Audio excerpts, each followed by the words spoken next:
Well, good afternoon, everyone, and welcome to our latest Business Gateway webinar. It usually takes a few moments for folks to register and get in, so we'll give them a couple of minutes to get in. And while we're doing that, there's some housekeeping I just need to go over. Just to let you know, obviously, that all the attendees have been put on mute to avoid any background noise. The session will be recorded and made available afterwards. Anything that's not covered during the discussion that you're interested to know more about, we have follow-up, and you can contact Business Gateway directly on that. And the last wee thing to say, obviously, is to let you know that you can submit questions via the portal, and we will try and get to them as quickly as we can and get through as many as we can in the hour that we have. So really, it only kind of leaves me now, what to do is to introduce our panelist this afternoon, which is Dr. Jillian Ney. And Jillian is a digital anthropologist and the UK's first doctor of social media. She's a keynote speaker, author, and entrepreneur, and she spent her career uncovering the hidden triggers which drive human behaviour online and offline. And Jillian has worked with leading global companies and is the founder of the Social Intelligence Lab, a community for professional, social, and internet data analysts. Jillian, it's an absolute pleasure to welcome you to this webinar this afternoon. Really great to see you. Give you a chance to introduce yourself. Tell us a wee bit more about yourself and what you've been doing and what you're up to. Yeah, no, thank you very much. You make me sound very grand in that introduction there. I can see the numbers coming up and up. So hello, everybody. Welcome. Thank you.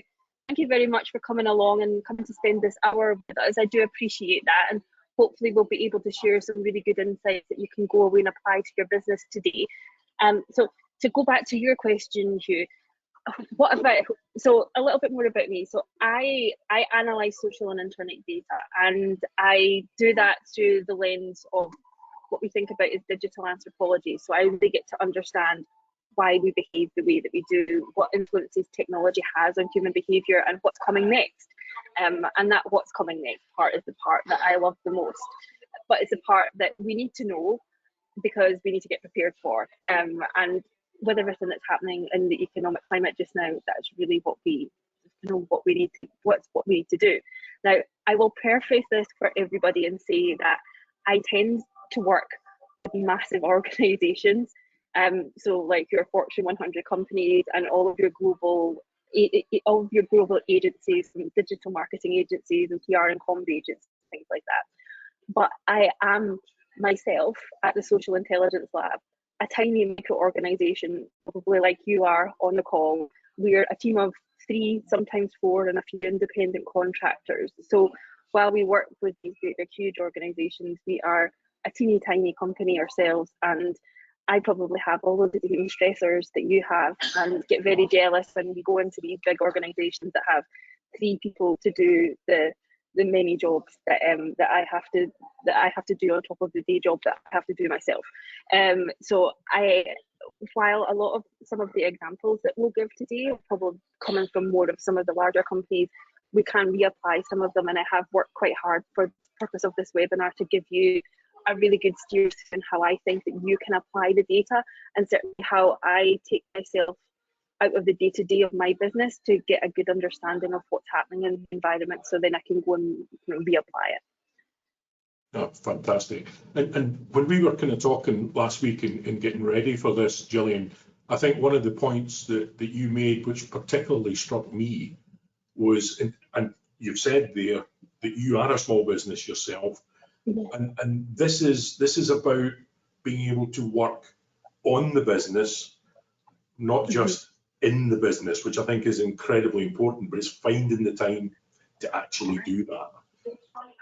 Yeah, so I would say, yeah, it's finding the time. And I would say that if you can give me 3 hours, you can make a really good start at this. And that's 3 hours just away from what it is that you're doing, and you're invoicing and you're chasing whoever it is that you're chasing, and the many emails that I know that you're going to be getting in, and all of the challenges that you've got going on a daily basis.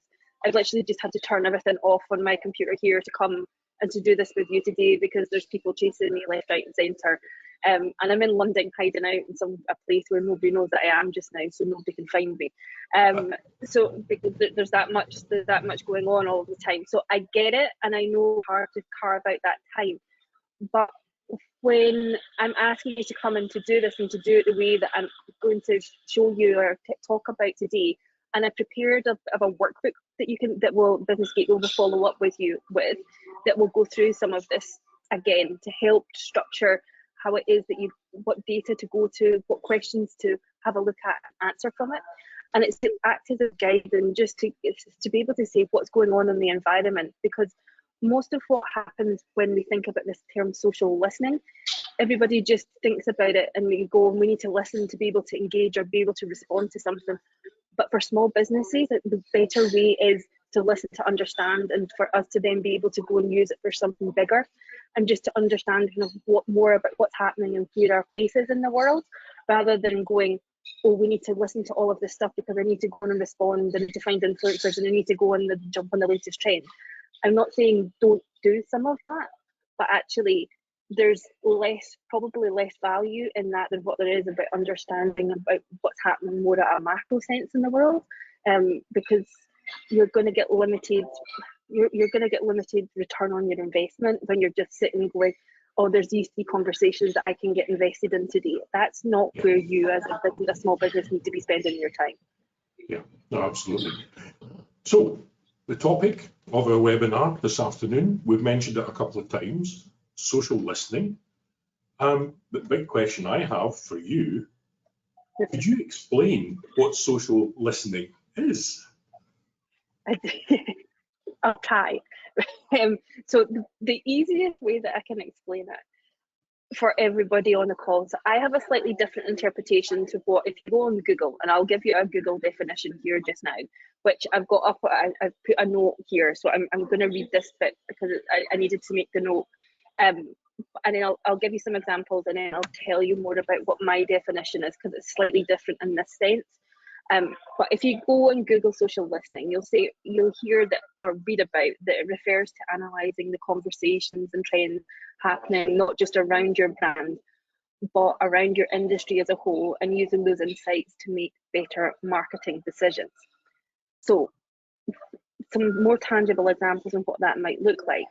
It could be things about customer experience or brand protection. So you might want to listen to what people are saying about your brand online so you can go back and respond to them, or you can protect your brand identity. Now, as small micro businesses, yeah, there might be some of it, but we don't need to listen at scale all of the time for this. We're not a huge, I don't know, a Starbucks or something like that, where there's hundreds of thousands of conversations happening about us every single minute, and it's absolutely eye-watering the amount of conversations that happen about some of these brands. And the cost of data for those brands is absolutely astronomical as well. So we don't have the same need to listen all of the time like that, to respond all the time, but I get that you still want to do that, to have that open dialogue with your customers. Then other people will say that it's about kind of that conversation, it's about what people are talking about online about a certain topic so we can get to understand it. And there's a bit of that. There is a bit of that, but we need to go a little bit deeper to actually get some really good things in there. Other people will say it's about influencers, about who's talking about that subject and about what makes people want to listen to them, because we might want to partner with them to amplify our own messages. And then other people might say it's about trends and about being able to jump on those trends so we can make sure that we're always relevant within that conversation. So there are some of the kind of better things that people would associate social listening with. Now, they're all good and it's a great place to start on it, but it's also more than that. So these are a bit surface level, and for SMEs like me and you, who everybody listening, it doesn't help us move the needle enough. It's a bit more day-to-day, it's a bit more tactical, it's not really that strategic. So the way that I want everybody to start to have a look at that, and the way that I kind of think about what social listening is it helps me to understand what's going on in the world. It's about changes in consumer behaviour, about understanding what's important and what's likely to happen in the future. So it's really about kind of what you said before. It's about finding those hidden triggers that's going to drive behaviour at scale. Now, it is pretty cool once you start looking at it and getting a bit comfortable at it, And it's also really, really powerful for businesses, as we can tap into the subconscious shift in society, and then we can use that knowledge to relate to our customers better than before.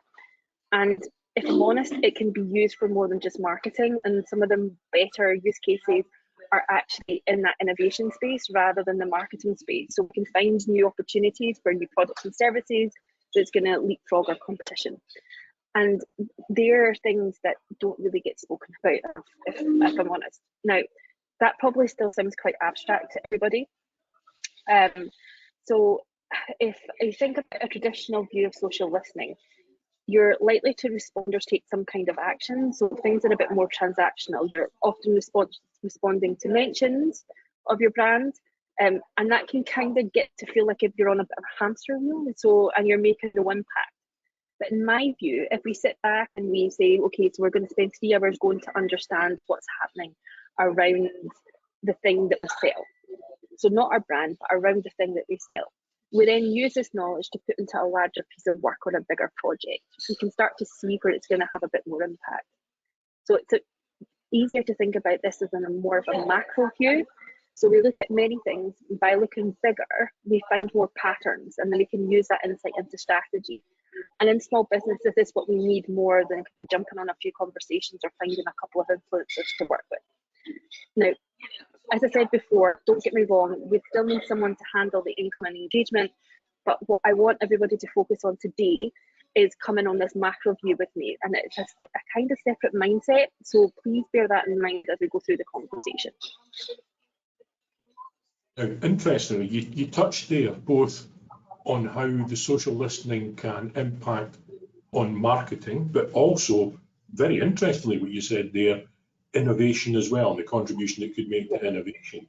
So from the point of view of businesses of any size or scale, what else can social listening do to help those businesses? So we've got the kind of marketing bit, we've got the innovation bit. Is there anything else it can help to do?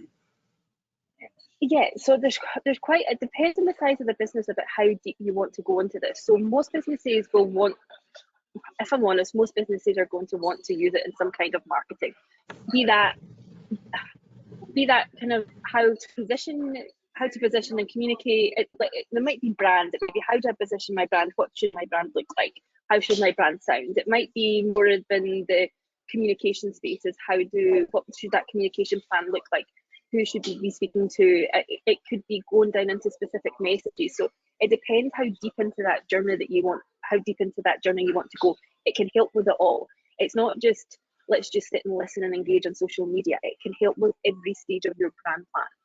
It can help with it could even help with your employer branding. So if you're a slightly bigger SME where you're kind of looking to start to bring in other people, and it might be a really busy market, because it can be quite hard to find the right talent, particularly in Scotland for certain sectors as well. So it's like, okay, so how do we expect to bring the right talent into there? So social intelligence can be great for that. So Glassdoor, for example, is an amazing, absolutely amazing resource to be able to get to understand what it is, like the minds into talent, and what it is that they're looking for when they move to a new organisation. So that can help.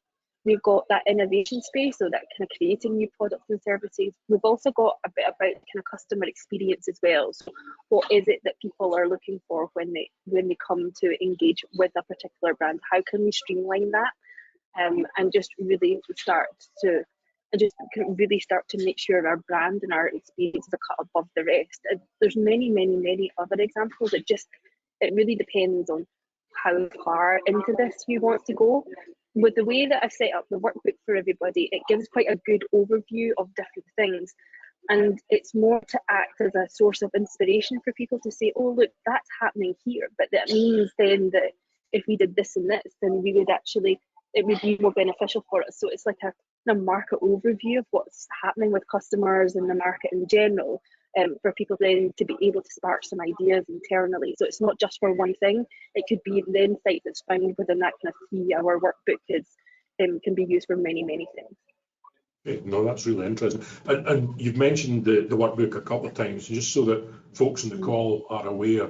What Dr. Nay's done is to produce a workbook, literally a workbook, and we will put a link to that and get it out to you following today's webinar. And it gives you the opportunity to have a look at that, work your way through it, have a think about the kind of topics that are in there, and get kind of sense of how this whole kind of topic of social listening can help you, as we're talking about there, about marketing, about potentially innovation. So just on that, expanding that a wee bit, Jillian. So how do we use it? We know it can help us. We've talked about how it can be used to help us. But how do you use it? How do you actually get in among the nuts and bolts of using this? Okay, so everybody, I would say that probably some people will have heard of social listening technologies or social analytics or social monitoring technologies. That is one way to do it. I don't want anybody to go and run and invest in any technology right now. I want everybody to take a step back, and I want, like, this is what we do with organizations. We get everybody to take a step back and we stop chasing shiny objects, because they're going to make lots and lots of claims to solve all of your many worries, and then you're going to get to something that's going to flash up a dashboard and you're not going to have a clue what's going on. Even I still get confused when we go into technology sometimes, and I don't know what it is that they're trying to tell me. So if I don't know, then you're definitely not going to know. So it's the way that I would like everybody to start just now is really to start thinking about we can get the insight from the different, what we would call data sources. And then I've got some questions for people to answer from those data sources. So I've got 3 different data sources, 3 different areas that I would like people to look at within that workbook just now. The first one really is review data.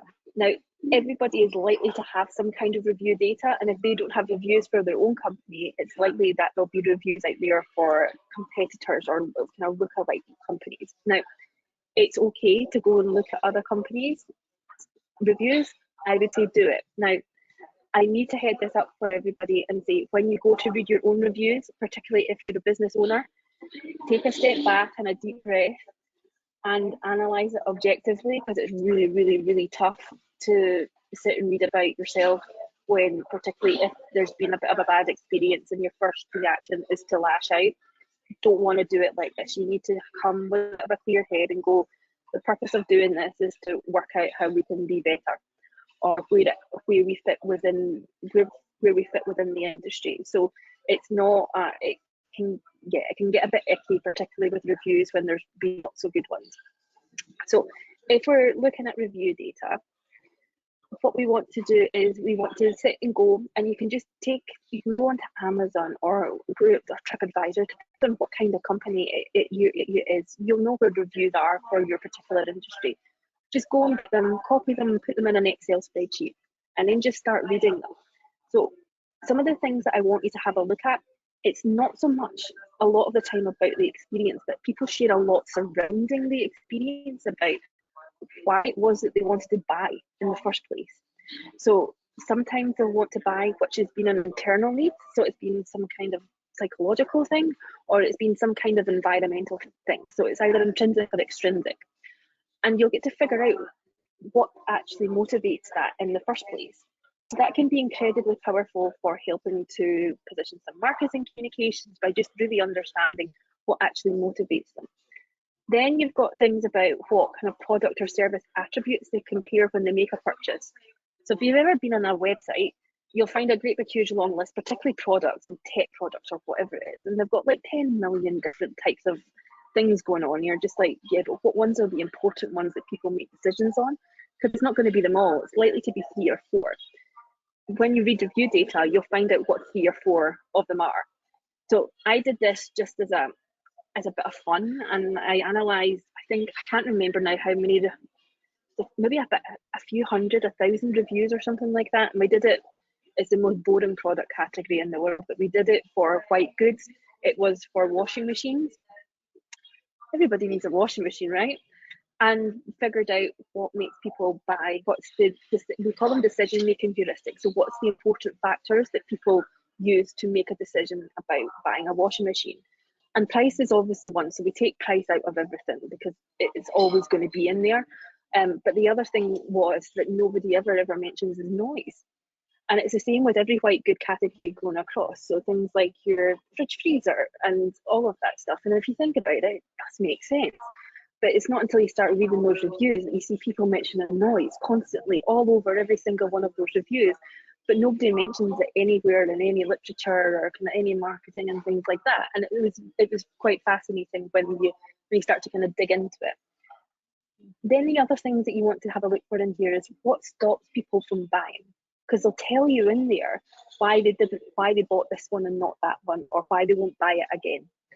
And then the other things to have a look at is who they compare your brand or whoever's brand to, and then you'll figure out who your closest competitors are, and they might not necessarily be the people that you think that they are, because they might not even be completely look-alike. They might be in adjacent categories or something like that. So then you've got a better understanding of who it is that in the customer's eyes that they're comparing you to, and then you get to have a look at that. Then you've got things like the experience, and what we want to look for in that experience is what the unmet needs were. Because then if we can figure out what your competitors' unmet needs are, then we can fulfill those needs and put those within our position and our marketing materials to let everybody know that we are actually going to fulfill those needs. So reviews are not just there for, like everybody says, they're there for social proof, but they're there for a lot more than that. So once you start getting into it and just spending a bit of time and reading these, you've got so much insight that just comes from that one data source. They're actually my favourite data source, if I'm honest. There's so much in there. Okay. Before we go further, we've had a question. Remember, folks have said if you've got questions to put them in the portal, and we'll try and answer them. So I'm going to spin us back a wee bit to something you mentioned, Jillian. You said, or you spoke about Glassdoor. Can you expand on that a wee bit? Can you explain what Glassdoor is? Yes, I can. So Glassdoor is like a review site for employers. I wonder if we can, I can bring it up and I can show you. It is literally just reviews of employers. So if you go, let me give us a link to it, and we will put a link out later on to folks so they can look at that. Yeah, I can put that out. So yeah, so if everybody's interested, employer branding is a really good one for this kind of work, because it's not a saturated market here yet. So I'll send you a link over, and if you're looking at that, you can have a look at Glassdoor. Okay.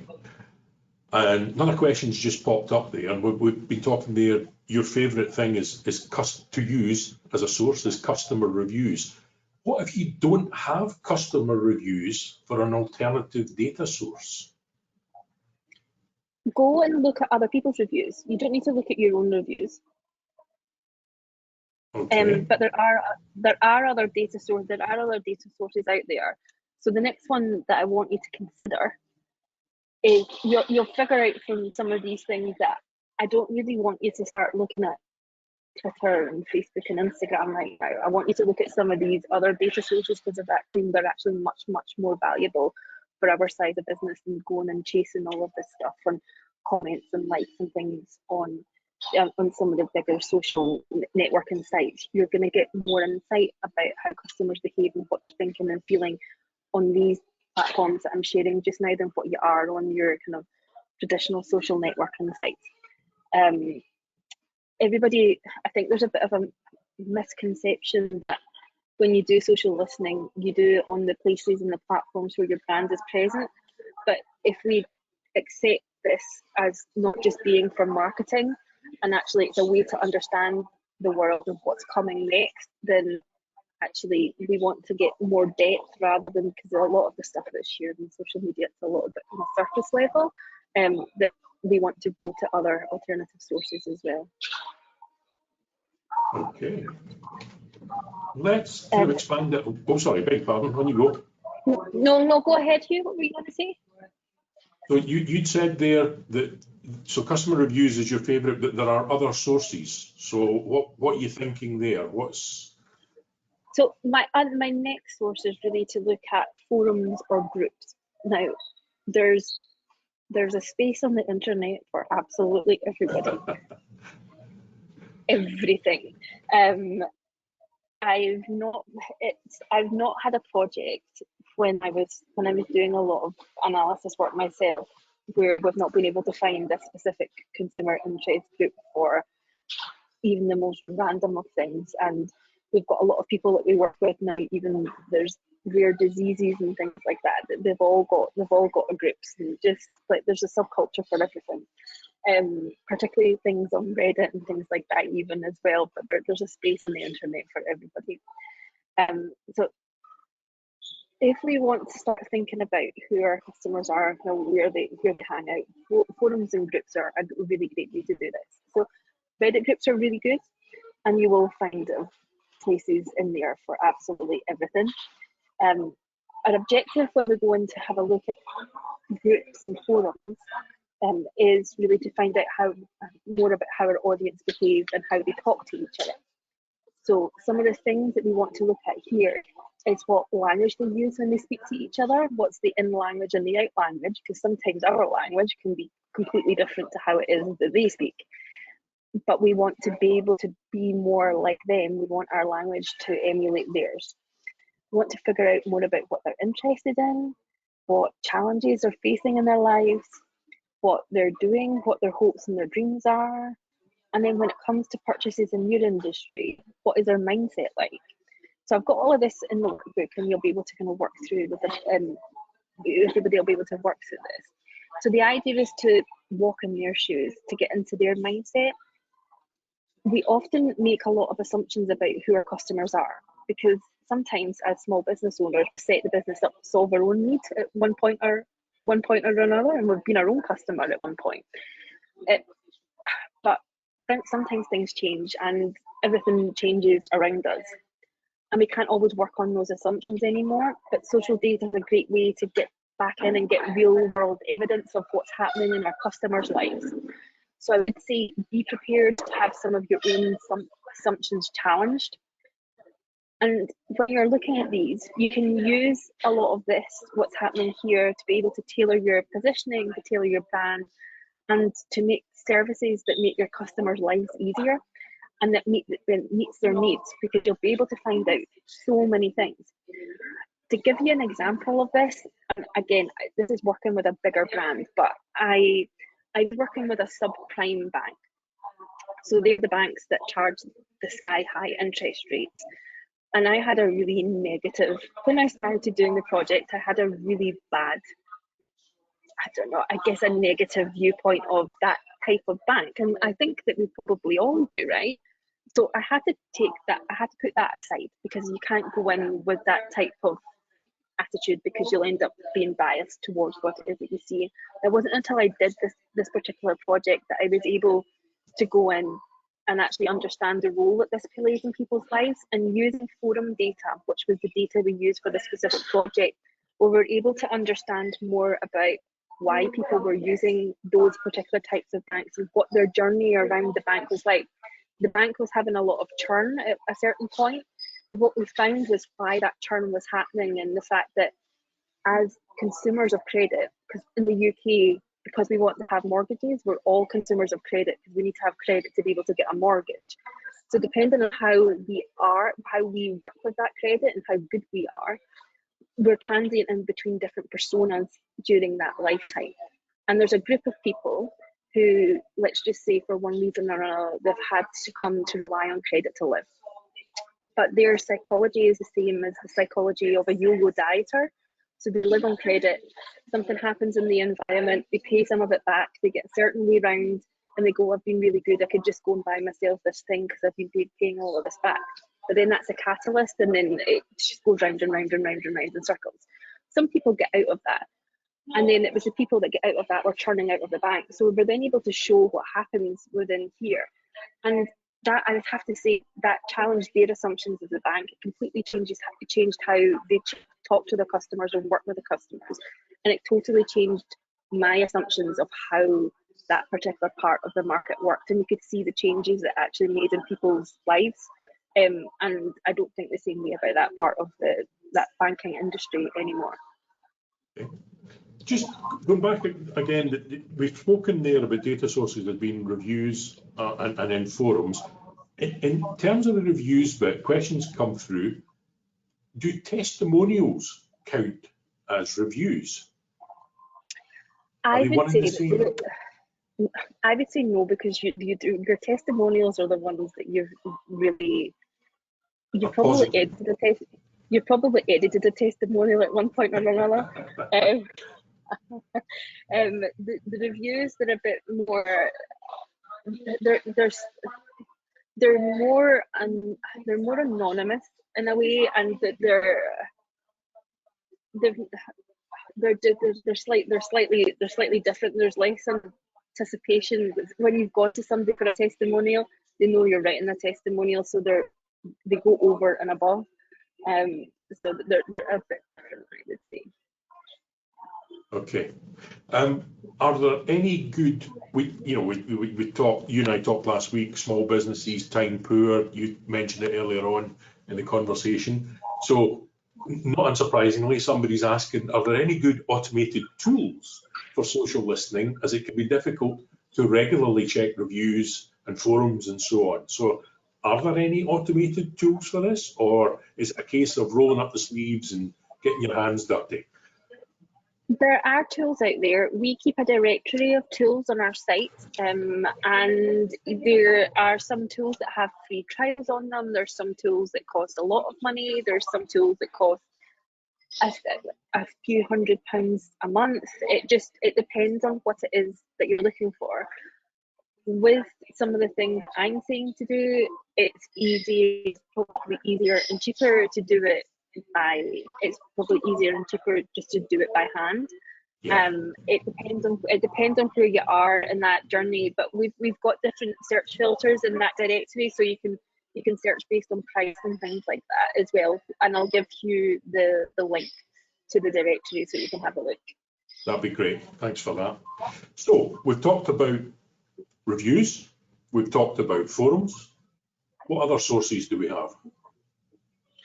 So this other one, and everybody will probably welcome this next one, because it is probably there is an automatedness of one of these things I'm about to tell you to do.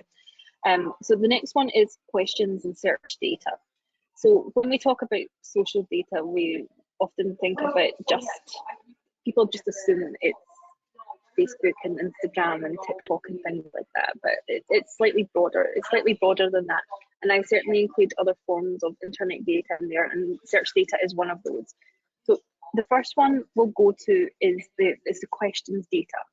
So has anybody ever used Quora before? I know that I use Quora, and I can absolutely guarantee you that there'll be people asking the most random of questions about things that happen in your industry. So it's quite funny. So it's, even when we were working with McDonald's, even they have now found a place for using Quora to understand about what people are talking about McDonald's and about burgers and all sorts of, like, the future of what restaurants are going to look like and things like that. And is that Quora, Quora? Yes, I have. So right. do a Quora search with just some search terms that are relevant to your particular company and see what comes back. With that, you can directly, so there's not tons and tons of thinking here. You can then take those questions and make some content. So this is really easy, super simple for content marketing purposes. So if you're looking for things to talk about, for content to make, or for, I don't know, some social posts and things like that, these are things that people are actively searching for and asking. Make the content. The other one, and again, it's more automated here, is Answer the Public. So I'll give you the link to Answer the Public, and it is search data. So it's Google searches that it's made from, and you can, I think it's one search a day that you get for free. So again, you would put, if I put in social listening, it'll come back and it'll tell me the who, where, why, what, how that people are using to, like, what their search terms are for social listening, and then you can start making content that actually people are making those searches for. So you've got a better chance of getting up the Google rankings for when they are searching for it. So they're more likely to land on your site. So they're very quick ways of being able to create content. But again, it's slightly more, I would say there's a very faster application of it it's slightly more hamster wheel and slightly more tactical than actually getting into it and actually working out, you know, what's with a larger long-term view of what's happening in the world. But I get that people want to have action immediately, which is why I put this one in here. Somebody has posed a question here that they have a self-catering holiday cottage, perhaps feeling that today's webinar is not as relevant to them as it might be to others. Are they correct? Now, No. I was going to say, I was about to stick my neck out and say, well, actually, I don't think they're correct, because if you're a self-catering holiday cottage, you're possibly getting reviews on something like, I don't know, TripAdvisor or something like that. So review them, use that data to help improve the business. People are searching for holidays all the time. It's like one of the biggest searches going online. What are they searching for? Why are people coming to Scotland? Like, why are they coming to your specific area? What's the difference between people looking for a self-catering holiday cottage, and what's the difference between people who go to hotels? How do you want to get the differences between those two different audiences to then be able to tailor your communications, to tailor how it is that you speak about your brand. It's all very relevant, and completely 100% relevant for you. Okay, well, that's helpful. We've talked about a variety of different sources of data that you can use. Another question has come in: do you have any tips to make sure that folks that are doing this don't fall down a rabbit hole and end up looking at data for hours? Where do you stop is the plea.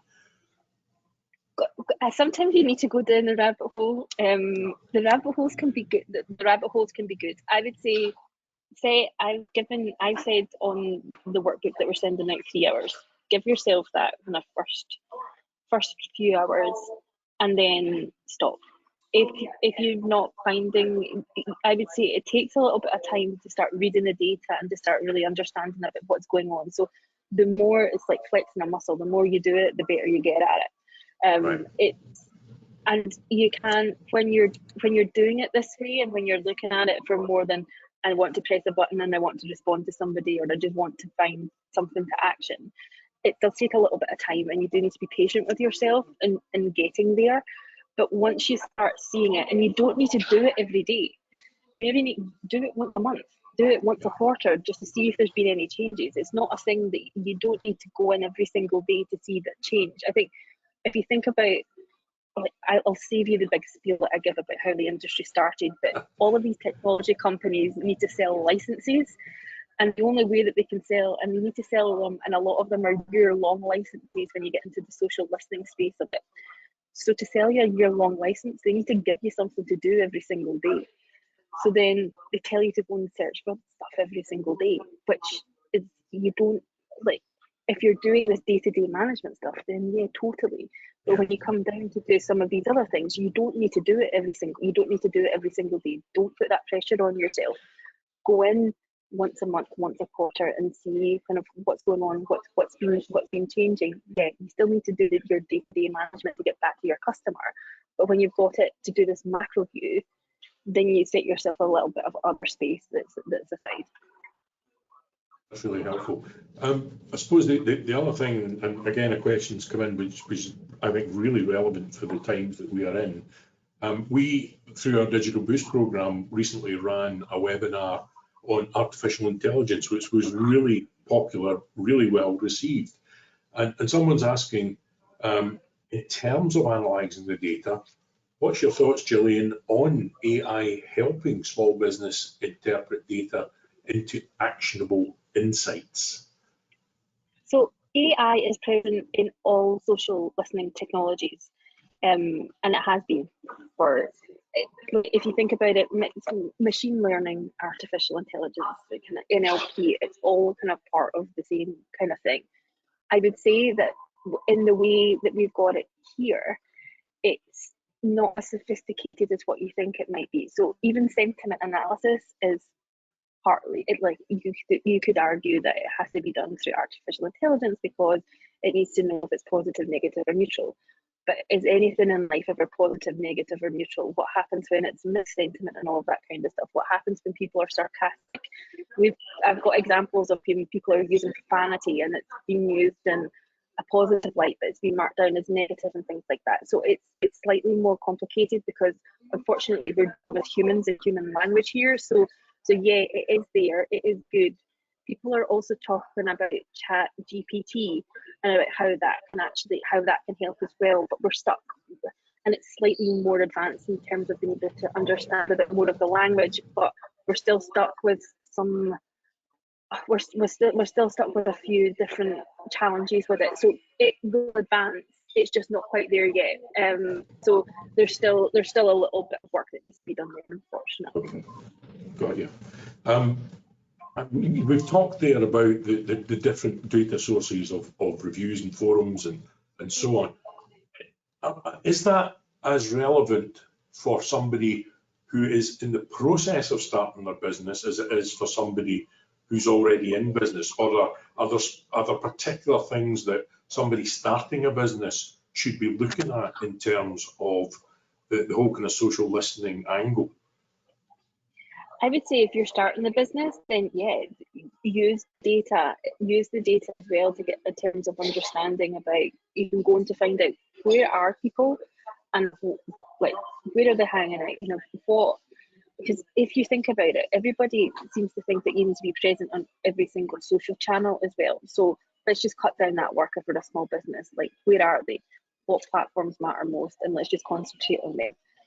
If in terms of getting insight that we're going to use to be able to position the company, it's like, well, what should the brand look like? You'll be able to get a lot of that from here. We've got, again, this is an example of a bigger brand, so I do apologize for that, but I think it's a really good example. So we work with a company called Lingua Brand, and they do an awful lot in terms of communication streaming. So what they found when they went into work with Adidas and Nike was so if you think about sport, and it depends on how when you think about sport. Now, I buy Nike products more than I buy Adidas products, so I tend to think of sport as war. You either win or you lose. And that's what when they analysed all of these social media conversations, that's when we did it for Nike customers, that's what you tend to find, sport is war. But when they did it for Adidas customers tend to think about sport as being more of a social activity. So if you start to do that for your own business, you can see where it is that you need to be, and you need to kind of start to frame.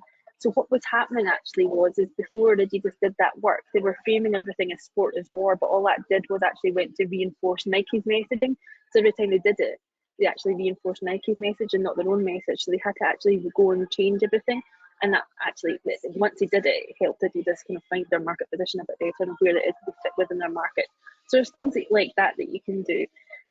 You can work out what are the best audience customer groups to target. A subgroup of mothers, is it kind of, who is it, like some kind of car enthusiast or whoever it is? It's not just one audience, there's many audiences that make up different people. So working out which ones of those are actually most important to your brand, and social data can help with that.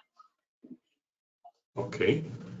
Are you aware of a data source that would be specifically related to energy design, engineering and building modelling as a very specific request there?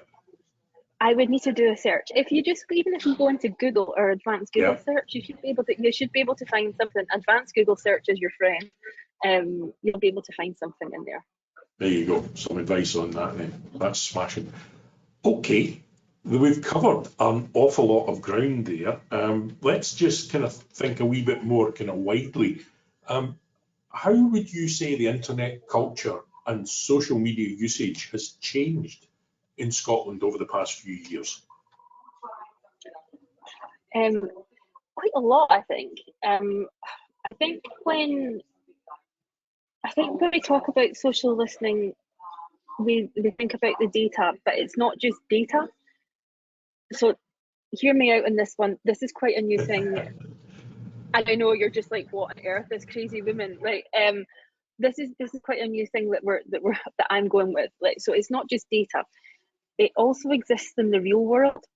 So as we've been talking about this, we've been talking about it as data, but actually it exists in the real world, and that point is really, really important. So unlike other research methods like interviews and focus groups or surveys, when we create the data specifically for research, social listening uses data that already exists as content and searches and things like that. So it's there, and actually you're the only people, or technically I'm the only person on this call that probably thinks of it that this is data. To everybody else, it's content. It's going on connecting with friends, and it's asking questions, and it's posting things, and it's doing all these many things. So nobody else goes on and thinks, let's create that data point. They go on about their business, and I think that's probably why nobody really thinks about data privacy, because when they go online, they're not going to create a data point. They're going on to do many other activities. So it means that the data is searchable, findable, and it's really, really influential. So we need to know more about how it can change attitudes and perceptions. So if you think about how it's changed in Scotland a little bit. Now, 88% of, I've had to go and look up these stats, sorry, just let me just find my stats. 88% of households in Scotland have access to the internet. So they've got the ability to search the internet and discover all sorts of information, including social data. If 50% of those, 50% of people of Scottish are social media users. So there's only half of the population are actually social media users in Scotland. So then you're going to go, oh, but Jillian, then only half of the population is using social media. None of this is going to be relevant for my people.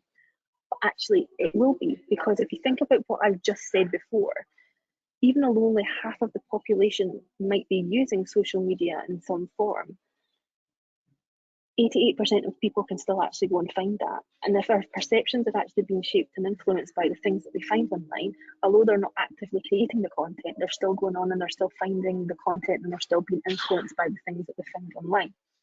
So for us SMEs, we need to find the places that are important to our audiences and concentrate on those things and ignore the rest and invest the time wisely, just like I was saying before, for those companies setting up their businesses.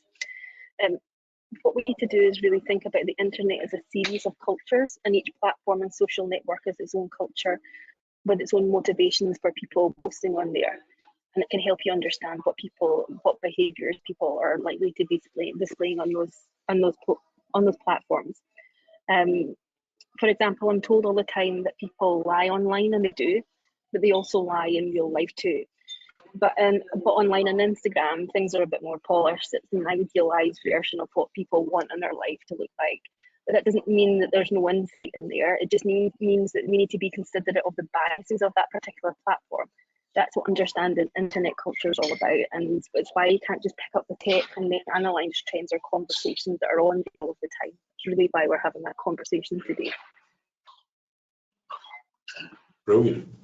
And I suppose that's interesting. You were talking about the proportion of folk in Scotland who are on the internet and who are on social media, and so on. Because you spoke earlier about Quora, and I think that this question kind of relates to that in terms of, if you were trying to focus on a market, how do you focus on the market? Because the question that's been asked is, can you limit Quora searches to UK public? So if you're only thinking about what was happening in the UK, can you limit it to that, or is it wider? No, what's the position? You would need to take Quora as just in general. You can't take it as UK only. You could use Answer the Public as UK, but you wouldn't be able to specify Scotland. It would just be UK. Right. Okay. No, that's helpful. Okay. We're covering a lot of ground this afternoon. So, how can small businesses use social listening to stay current with internet culture and trends? Oh, that is a good question. So I think it's more about just. Can you say the question again? Sorry. Yeah, sure. My mind just gone completely blank there.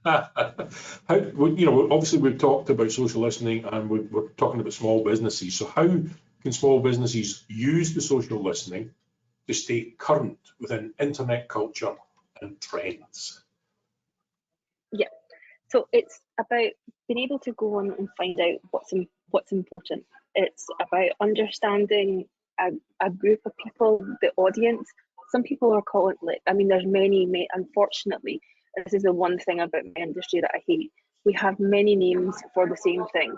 So people will call it audiences, they'll call them consumers, they'll call them tribes, they'll call them all of these different things. So you're talking about this audience group. Now, within your audience, there'll probably be many sub-audiences within there. So it's really going to go in and working out who those people are and what's important to them. So when we're talking about internet culture, it's about finding what's important for these people, how it is that we're talking about, how it is that they're talking, engaging, what's going on in their lives, and how you can relate what you do back to them. It's not, unfortunately, brands, and I would say this more about bigger brands, but brands are incredibly selfish. And now we need to reverse that. And brands are not the centre of the world. It's about the consumer being the centre and about finding that place for the brand alongside them, rather than the brand being the centre of dominance and then everybody being pulled towards the brand. It's the other way around. And we just need to figure out, by understanding who it is and what they do, how we can relate to them better. Okay, we've talked round the kind of other bits of social media. So a question there from someone. Can you talk a wee bit more about Instagram? You've mentioned it there.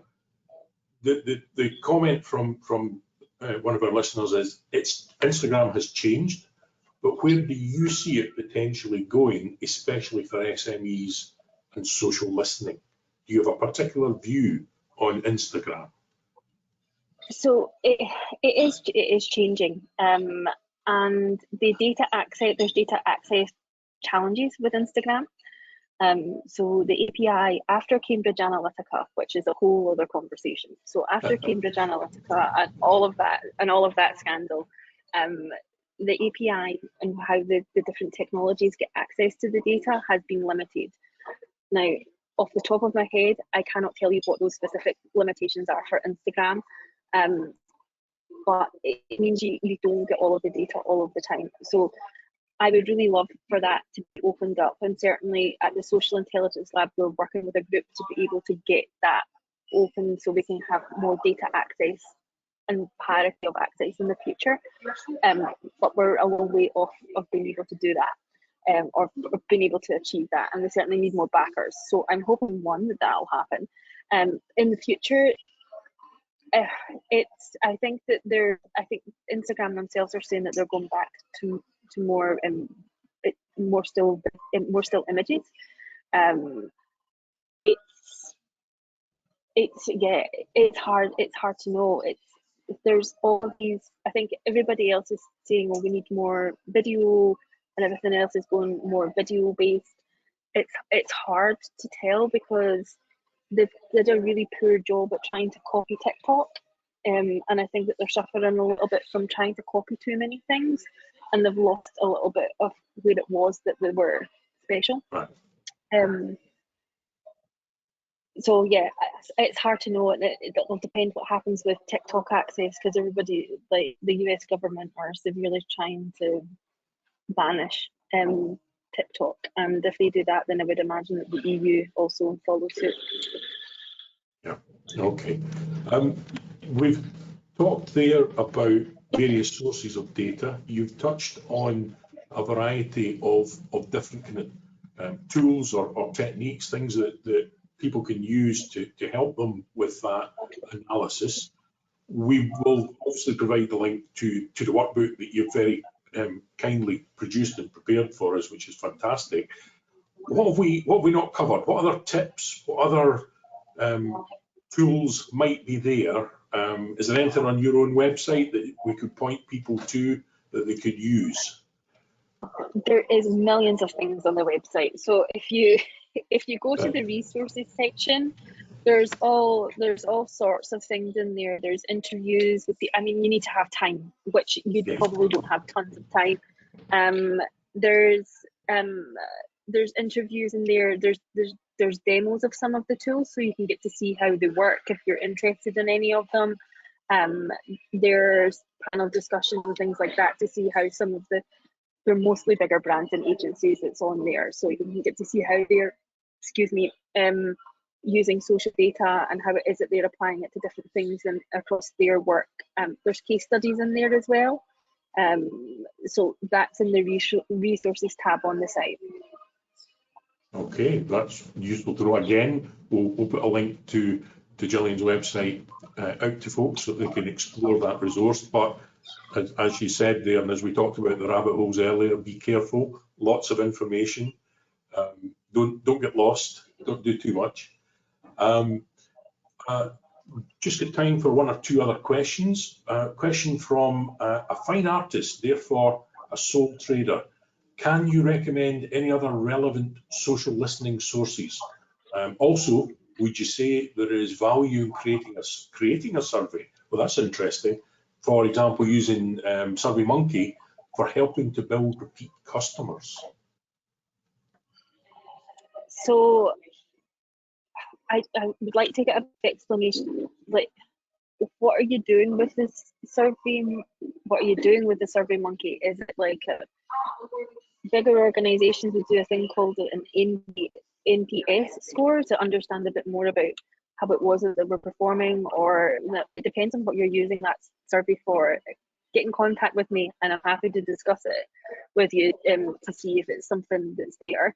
It might be that some of the other things that's happening just now, that people are trying to build their own community. And I mentioned that my brand is the community. We have all of these other professionals who analyze social data together to talk to each other, to work out through their challenges together and things like that.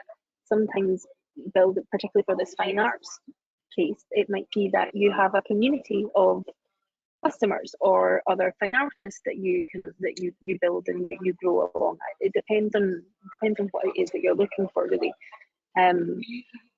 What was the other part of that question, Hugh? Was it data sources for artists? Yes. Other relevant social listening sources. There was one of the companies that we worked with just did a really great project on TikTok for art, and just what they did was they searched, and because there's no social listening API for TikTok, you need to sit in on the platform and just listen to and read all the comments and things like that on platform. If you go and search for relevant hashtags and things like that people are using within there, and just get to understand a bit more about what's going on, that might help. Okay, no, that's really good. And what's interesting is we've actually had I think perhaps a separate question from another self-employed artist who's not currently aware of their competitors. So again, you're trying to understand who they should speak to. So it's interesting that the two are in the kind of creative industries there. Yeah. Maybe there's something in there about creating your own forum and maybe trying to reach out to people who are in the same kind of industry as yourself. Mm-hmm. And interestingly, another one there, similar kind of question about from someone who teaches fiddle. So again, creative industries, struggling to know who their audience is to listen to. So there's obviously, we're sparking a lot of interest here and a lot of thoughts about how people then find those forums and find those data sources. So if you help people play the fiddle, it's fiddle players are your audience that you're looking for. Specifically, I would say in your area or in Scotland in general, or and in understanding a bit more about, okay, what's the challenges about people playing the fiddle? What's the biggest things that they're going through right now? How do they get started? What's more advanced levels look like and things like that. I mean, that's a gold mine. There's many things that you could be doing with that. It's really hard. It's really difficult for us to sit on here because everybody's from a completely different background and a completely different company. So it's difficult to give specified advice. But there's so much that I don't know. There's like a step-by-step finding your audience or something like that needs to be done here, I think. Absolutely. I think in the closing moments, what I'm going to say is obviously the workbook will come out. Work your way through it, folks, and see where you get to. Use the resources that we'll give you links to. Have a look at Jillian's website and look at the resources on there. Don't fall down a rabbit hole. Take your time, have a look at it. Don't just be doing it every day, as Jillian was saying. But Jillian, it just remains for me to say thank you so much for joining us. That's been absolutely fascinating. Look after yourself. No, take care. No, thank you very much. And if anybody needs anything, please feel free to get in touch. Please feel free to get in touch. If you get in touch at hello@thesilab.com will be the easiest way, because I'm doing a bit of traveling and then one of my team will be able to pick it up and help you out as well.